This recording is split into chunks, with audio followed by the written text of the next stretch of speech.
We change today, inspiring daily life. We create tomorrow, inspired by innovation.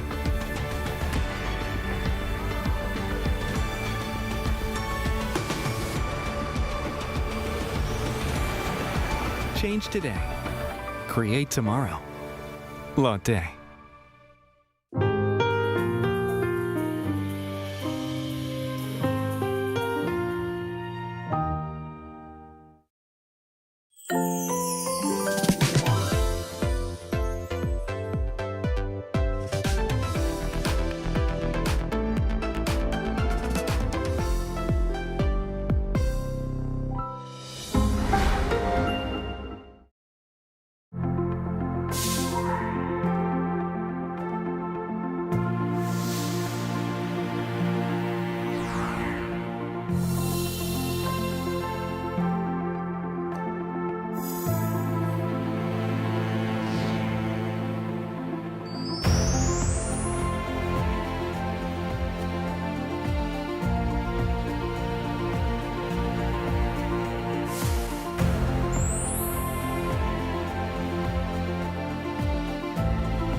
환영합니다. Welcome to K-Culture Dive, where we dive deeper into the heart of Korean culture with K-entertainment issues, AI culture news, K-culture in photos, and today our K-Correspondent segment, where we go over to New York. And I'm your host, Kwon So-ah. Let's dive in. And joining me on the show today is our co-host, Bella Kim. Hello, Bella. Hi, Soa. And hello to everyone joining us today on K-Culture Dive. I'm Bella, here to co-host and fill you guys in with the latest in K-entertainment. So let's get straight into K-entertainment news. So, Bella, we will begin with an update regarding NewJeans, but more specifically, their former executive producer, Hee-jin, right? That is correct. Former Adore CEO Hee-jin has denied the allegations of attempts to tamper with NewJeans members' contracts. At a press conference held in Seoul on Wednesday, Min's legal representative stated that the tampering claims are completely false, saying that Hee-jin had no involvement in any attempt to contact the members before their contract expired. Instead, he claimed that the third parties, including a private company and also one of NewJeans members' relatives, arranged what he described as a public fraud scheme. The lawyer emphasized that Min even gave up all her rights to reach an agreement with HYBE and to also support NewJeans' return. HYBE has previously accused Hee-jin of trying to separate NewJeans from the agency and has also filed a lawsuit seeking 10 billion won, that's about $7 million in damages. And Min's legal representatives plan to take legal action against those who reported the allegations. Well, it looks like the legal matters will continue for a while, so please update us on that, Bella. And our next story is on a K-drama that is topping the Netflix charts. That's correct. Korean Netflix original series Can This Love Be Translated, or 이 사랑 통역되나요 in Korean, has topped the global charts in the non-English TV category. According to Netflix official Tudum Top 10 rankings, the series ranked #1 globally in the non-English TV show category during the week of January 19th, and it also recorded approximately 9 million views during this week, which is the highest number among all non-English TV shows. The drama entered the top 10 charts in 60 countries and also topped the chart in 15 of those countries, including Mexico, Indonesia, and also Colombia. Can This Love Be Translated is a romance story between actress Cha Moo-hee and translator Joo Ho-jin, and it also stars Kim Sun-ho and Ko Yoon-jung as main actors. Since all 12 episodes are now out, I'm probably going to binge watch it this weekend, and I'm extra excited to see the romance vibes between the two actors and also to catch some scenes filmed in Canada, which is where I'm from. All right. I mean, I have so many translators and interpreters around me. Right. So I'm very excited to watch this and to talk to them about this. Now, is this like real life or not? Realistic or not? Right. But Bella, we're going to end with an impressive story on a well-known Korean actress. Actress Bae Do-na has been appointed as a jury member for the competition section of the 76th Berlin International Film Festival, one of the world's 3 major film festivals. According to the festival's administrator, Bae will serve on the jury that selects the winner of the Golden Bear, the festival's highest award. Now, the 7-member jury will be chaired by renowned director Wim Wenders, with Bae joining filmmakers from countries such as the United States, Japan, Poland, and also Nepal. Bae, known for her wide-ranging film career, is praised as an actress with a truly global presence, and some of her main works are The Host, Next Sohee, and also Sense8. Previously, actress Lee Young-ae and also director Bong Joon-ho have been on the jury at this same festival. This year's Berlin International Film Festival will be held from February 12th to 22nd. Let's keep an eye on the event and also some of the Korean films that have been invited to the event as well. Well, thank you very much, Bella, for those updates, and stick around. Will do. And now, time to go over to our AI anchor Arirang for more on the culture front. Arirang, over to you. Thanks, Soa. Here's your AI guide to the latest cultural headlines from Korea. Let's begin with our top story. Marking the 20th anniversary of Baek Namjoon's passing, The Gyeonggi Cultural Foundation's Namjoon Baek events this year to revisit the artistic achievements and value of his work. The plans include international exchange and collaborative exhibitions, educational programs tailored to different generations and audiences, and academic research and publications. To commemorate the anniversary of Baek's death on January 29th, the Arts Center will hold a memorial event titled AI Robot Opera. The Arts Center said it aims to become a platform that helps reinterpret Namjoon Baek's artistic value and help make it resonate with the contemporary era. A survey conducted by the Korea Forest Service in November, people in South Korea go hiking or participate in forest trail experiences at least once a month. According to the findings, 73% of adults between the ages of 19 and 79 hike or engage in forest trail activities at least once a month, meaning more than 7 out of 10 adults enjoy hiking or walking forest trails as their preferred leisure activity. Data also suggested that the culture of solo hiking has become widespread. Forest authorities suggest that hiking and forest trail activities have become more personal experiences, focused on health management and reflection. Dubbed one of South Korea's iconic winter festivals, the Hwacheon Sancheon Ice Festival has become a popular destination for travelers from both Korea and abroad, and is now attracting representatives from international travel agencies. Staff from travel agencies in Taiwan and Vietnam visited the festival on a familiarization trip to experience elements of the event as tourists would to develop related tourism products. Hwacheon County officials had previously promoted the festival to travel agencies in Southeast Asia at marketing events. Such proactive efforts have brought a total of 80,103 foreign tourists to the festival as of January 29th, 18th day of the festival. That's all from me. Turning now to a quick look at more K-culture stories making headlines today.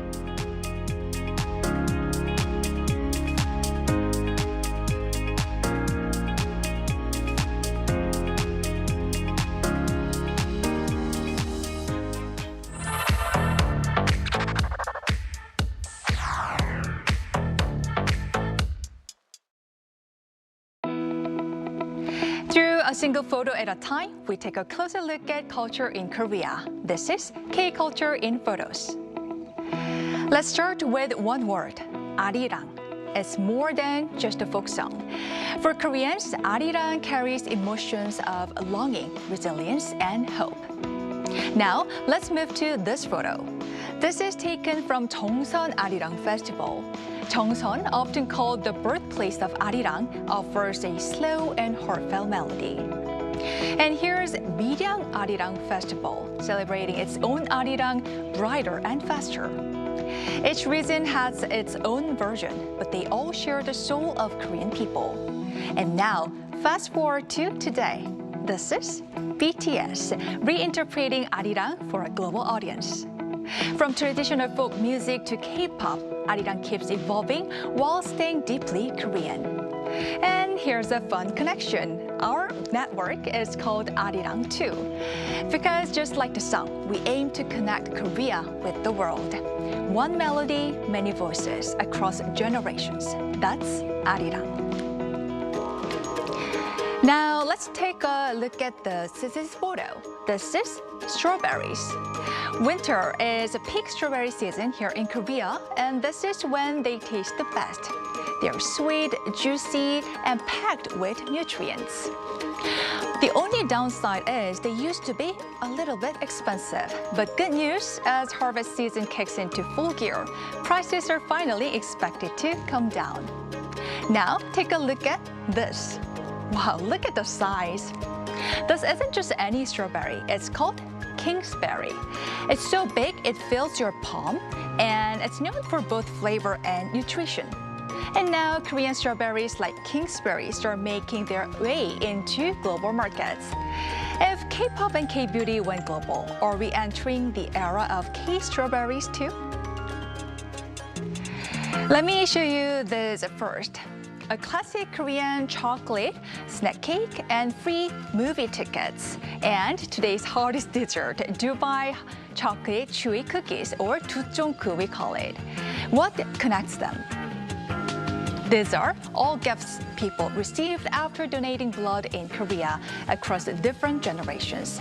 But here's what makes it interesting. In Korea, blood donation rewards often reflect what people actually need or want at the time. Years ago, it was chocolate-covered snacks, later movie tickets, especially popular among students who couldn't always afford entertainment. And today, it's vital desserts. Each era must have become part of blood donation. It's not just about giving blood, it's about sharing access to trends, to comfort, to everyday joys. Now, take a close look at these two. Could you tell which one is real and which one is fake? At first glance, it's really hard to say. And you really have to look closely. As K-beauty gains massive global popularity, suspected counterfeit products are rapidly increasing on online platforms, and many look nearly identical to the originals, as you can see here. Let's put them side by side again. Real one on one side and fake one on the other. Can you tell which is which? If you're struggling, you're not alone. These days, only people with background knowledge can spot the difference at first glance. It's really hard to tell the difference. These K-style imitations raise concerns about weakening the K-beauty premium. And of course, this is happening because K-beauty is loved worldwide. But for consumers, it's a reminder when something looks too good to be true, it might be worth taking a second look. So now from Arirang to K-beauty, from strawberries to blood donation. These snapshots show how Korea blends tradition, everyday life, and global trends in its own unique way.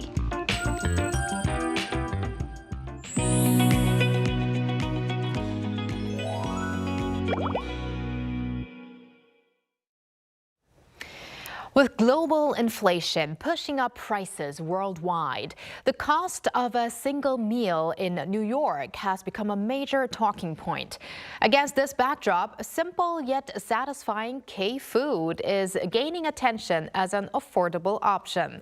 So which Korean foods are proving especially popular in New York right now? We'll find out by connecting with our K-correspondent David Han, a student at New York University. Hello, David. Hi, David. Hi, nice to meet y'all. Happy to have you on the show. So first and foremost, David, could you briefly introduce yourself to our viewers and also tell us a bit about your life in New York? Hi, I'm David Han. I'm a hospitality management student at New York University, and I'm based in New York for school and spend most of my time on campus. But I like exploring the city a lot. And my main thing is I run a vlog channel focused on my life at NYU in New York, and it's made me aware of like a lot of the food trends, especially like Korean food, because I eat out a lot and film it on my vlogs. But yeah. All right. So let's talk more about K-food. And with global inflation driving up food prices, we hear many people saying that it's becoming more and more expensive to eat out in New York. So how much of that are you personally feeling these days? Yeah, I definitely feel it pretty like in my like daily life and stuff. Like even like the casual meals like Chipotle or like a sandwich or like a bowl of noodles is like $15, $30. Like it's like crazy. And like as a student, like it kind of adds up really quickly because I'm more conscious about where I'm eating and more careful about how often I eat out. So I try to consider like cooking at home and stuff a lot because of the insane prices these days. Yes, definitely. So now with prices going up like this, it seems like people's eating habits in New York are seeing some changes as well. And we did hear that K-food is emerging as a practical alternative for everyday meals. Because I know recently one of the Korean noodles, which is ramyeon, was introduced on a famous talk show in the US. So please tell us how close K-food has come to the New Yorkers right now. Yeah, I think it's definitely like a really affordable Korean food option like Korean food's like a really affordable option these days, and it's very practical just because like even in like Korea, like the street foods like tteokbokki or fish cakes and stuff like that, even in New York they're pretty cheap, and like you said, ramyon's like it's easy to prepare at home, and I feel like a lot of these meals are like the cheap meals in Korea are also translating in New York, and it's something you can like rely on for everyday meals, especially for students like me. just because of like the increased costs of like living here and expensive food. But yeah, it allows everyone to enjoy Korean food without like spending too much, I think. And is it actually pretty easy to get your hands on Korean ingredients at convenience stores, for instance? Yeah, I think most, even like American stores have like some sort of Asian section now with like a pretty big selection of Korean items that yeah, so they're like readily available everywhere, and there's a lot of Asian markets opening up, especially like in Manhattan. So they're very accessible, I think. Okay, so we did mention ramyeon. So we're hearing that items like ramyeon, kimchi, and ready-to-eat meals are becoming increasingly popular across the US. So from what you see in New York right now, which Korean foods are really catching on, you think? I think the main thing, like it's like Dubai chewy cookie. I've seen it a lot on social media, and I actually had it today because I never got to try it until today. But it's been getting a lot of attention in New York, and I see a lot of people, especially my friends, just always talking about it, like some kind of Dubai snack, like Dubai chocolate, Dubai, whatever, or like. But until recently, it was like tanghulu, like Korean hot dogs, like all the popular foods. Wow, New I York see. is so fast on catching on K-food trends Right. there. I didn't know Dubai chewing cookie reached all the way to New York already. I know. So I was going to ask you, David, how did you enjoy it? I know. Did you like it? It was pretty good. I didn't expect like the inside, like the texture is pretty crunchy and stuff, but the outside's like chewy, like the name, I guess. But it was really good. Okay. I enjoyed well, one yesterday as well. Very Same much. here. Oh, wow. We're all on it together. So now, does eating Korean food feel like a kind of fairly natural part of everyday life among people around you, New Yorkers? What kind of atmosphere do you kind of notice on campus or in your daily routine or among your friends as well? I think it's like really natural now because like up until like 10 years ago, I'd get like people telling me like, what are you eating? Like I was like bringing kimbap to like school for lunch, and they'd be like, oh, that's like weird. But now it's like really common in New York, especially seeing people eating like ramyeon, like you mentioned, or like just going out to eat. Like Koreans usually like one of the top 3 options for people when they're eating out. So it's just like part of normal food options that people choose from these days, I think. Okay, and now, David, let's talk about 군고구마, because we heard that recently in New York, baked Korean sweet potatoes are also becoming pretty hot. It's been gaining a lot of attention because it is convenient and also cost-effective, and it's not just a snack, but also seen as a meal option. So from a college student's perspective, is this something people actually choose for a meal, and how are your friends reacting to it if they have tried them? I haven't seen too many people try it, but I've definitely seen some because it's like really affordable and pretty healthy for your body, and it's like really convenient to take around because it's so small and just you can just fit it in your bag, I guess. And a lot of my friends who I've asked just see it as like a light meal or snack rather than like a full meal because they might not have time to actually go out to eat or pack like a full meal. But it's pretty cool, yeah. It is definitely one of my favorites, especially during the winter, and to eat it like baked, right? Of course. It's very good and so good with coffee, especially. So I definitely enjoy it personally. Now, from a young person's point of view, or looking at eating habits of younger generations in New York, what do you think is driving the rise of K-food there?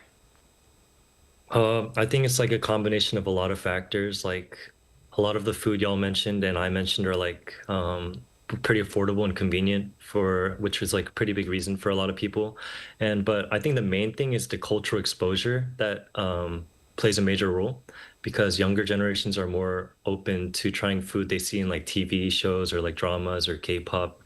And especially shows like Culinary Class Wars these days have been highlighting a lot of Korean foods and I think at the same time, a growing trend these days, it's like high-end fine dining Korean restaurants and stuff like that. And a lot of the traditional dishes are gaining attention because it's being catered towards a larger audience. And it helps elevate the cuisine beyond just like a casual food as it might have been seen in the past. And because like it's yeah, like I mentioned, it's so accessible and it's like pretty respected in fine dining now. People are more comfortable and open to trying it, and it's just making it more popular and part and like just kind of like a part of their everyday routine now these days, I think. Now, David, speaking of TV shows, do you feel like K-pop Demon Hunters, for instance, has actually really put more influence in New Yorkers and people in the U.S. Having more interest in K-food? Do you see that happening because of these shows? I'm not too sure about the food, but I remember after K-pop Hunters came out, everybody was talking about it. All my Caucasian friends, African American friends, everybody was on it. Like, even if they don't speak Korean too well, they try to sing along with like a lot of the lyrics in Korean. So I think K-pop Demon Hunters was really great for spreading Korean culture and stuff like that. And as a Korean American, how does it make you feel to see people overseas enjoying Korean food and other aspects of K culture as part of their everyday lives? It's like really nice because it's like a little surreal because when I was little, growing up in like southern United States, people wouldn't see Korean food as like a normal thing, and they'd kind of like be a bit judgmental of like what I'd bring to school for lunch and stuff like that. So I'd avoid trying to eat Korean food at school. But now that it's like such a normal thing, I'm like really proud of it, and it's just so great seeing it like not be like a temporary trend, but like seeing more of Korean culture being like naturally integrated into like just this New York culture and just being genuinely appreciated, which is really like meaningful to see. Definitely. Now that you mention it, I remember when I was growing up in Canada, I used to bring kimbap or tteokbokki to school.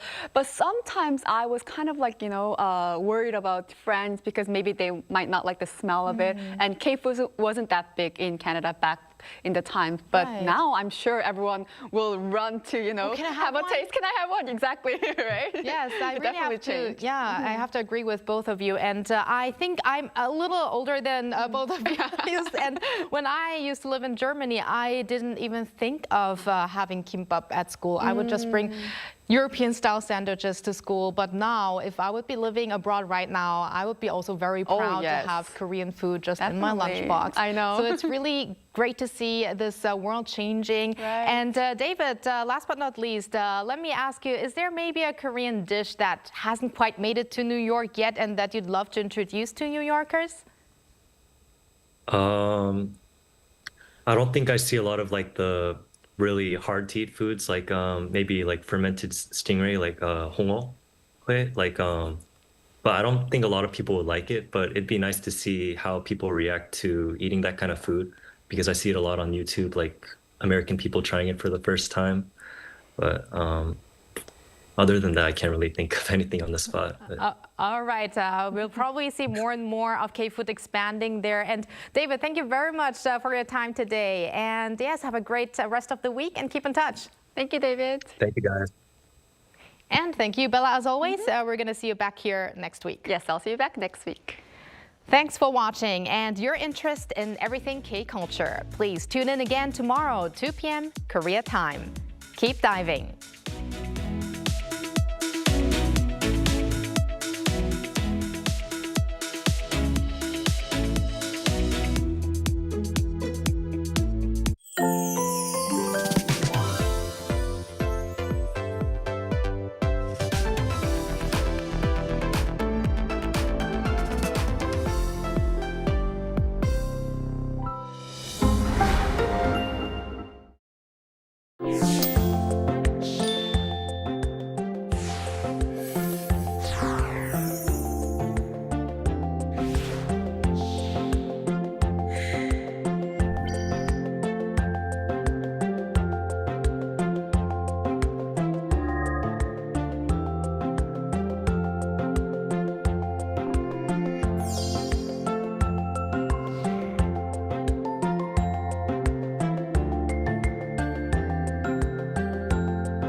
How to survive in Korea.